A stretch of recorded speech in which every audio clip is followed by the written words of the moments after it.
online concession stand at rrgsnacks.com has an assortment of delicious goodies that will really hit the spot, from Western barbecue bacon jerky to freeze-dried goodies and butter toffee peanuts.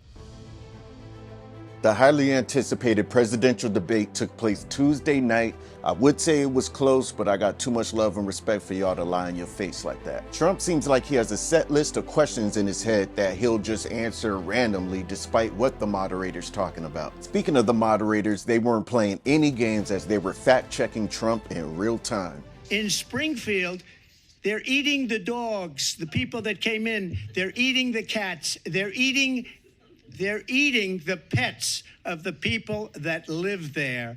I just want to clarify here. You bring up Springfield, Ohio, and ABC News did reach out to the city manager there. He told us there have been no credible reports of specific claims of pets being harmed, injured, or abused by individuals within the immigrant community. Well, I've seen people on television. Let me just say here. But if we're going to be fair, it wasn't all gas and no brakes for Kamala either, as her spin game is pretty nice, especially when it comes to immigration topics. But the night was far from over as America's crown jewel finally spoke up. And who is that, you might ask? You guessed it. Taylor Swift officially endorses Kamala Harris for president. This isn't too big of a surprise since she endorsed Joe Biden back in 2020. But this is a huge win for the Democrats due to her young, loyal fan base. And if you're unaware, Taylor's fans exchanged friendship bracelets with each other. Shortly after the official endorsement, friendship bracelets popped up on Kamala Harris' website. This looks like an uphill battle for Trump, but we're all here for it. Regina, did you see this? Honey, I see why Trump was scared to debate Kamala, because he lost that one. Let Auntie Regina tell it, he lost that one bad, honey.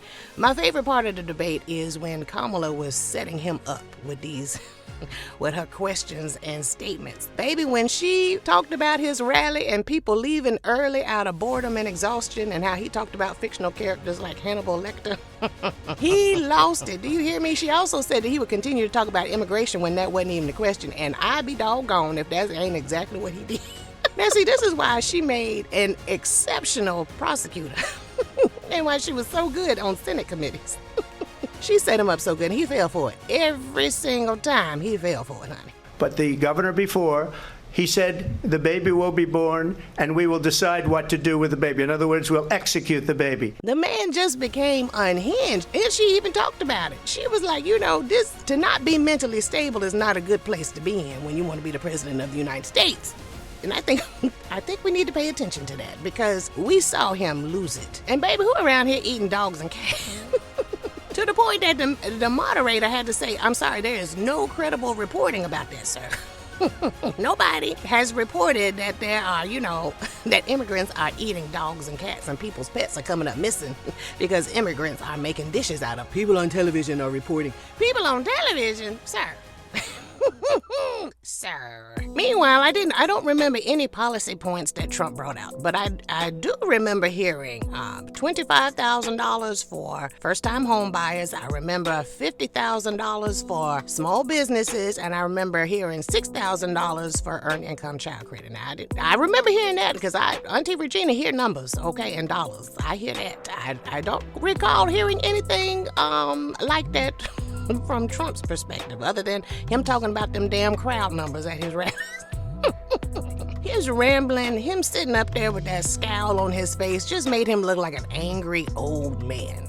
To the point, he sounded so crazy. People just don't want crazy. They want presidential, and that's what she represented. She represented, back when politics used to be buttoned up, professional and presidential. It just made him look old. It made him look real old. It reminded us of the old, decrepit, angry man in the rocking chair at the nursing home. What about these plans he had? And the moderators asked him to lay out his plan. He talking about, well, I don't have a job yet. Sir, maybe you don't understand. This is the interview. The debates are like your interview. This is your opportunity to tell us what your plan is so that we have the faith to put you in office of the president. Y'all, that man looked us dead in the face and said, I ain't gonna tell you till you give me the job.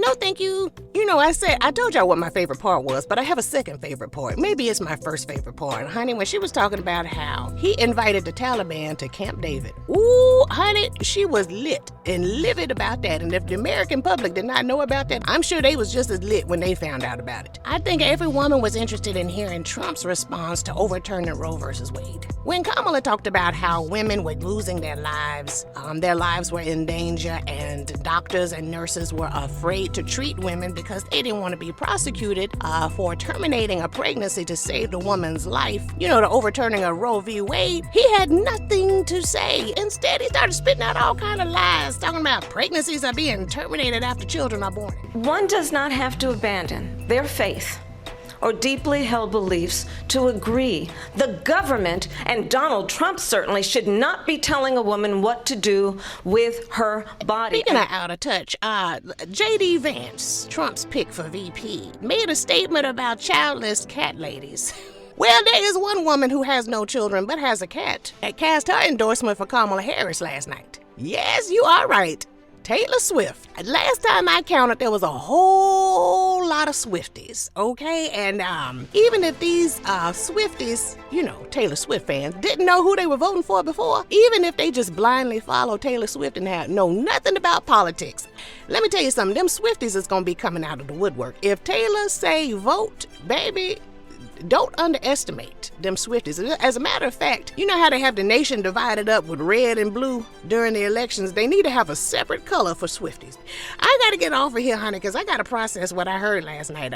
This was my attempt to try to get it out of my system. Auntie Regina signing out. Y'all let me know what y'all think below. This is crazy to me. I feel like I'm living in a parallel universe.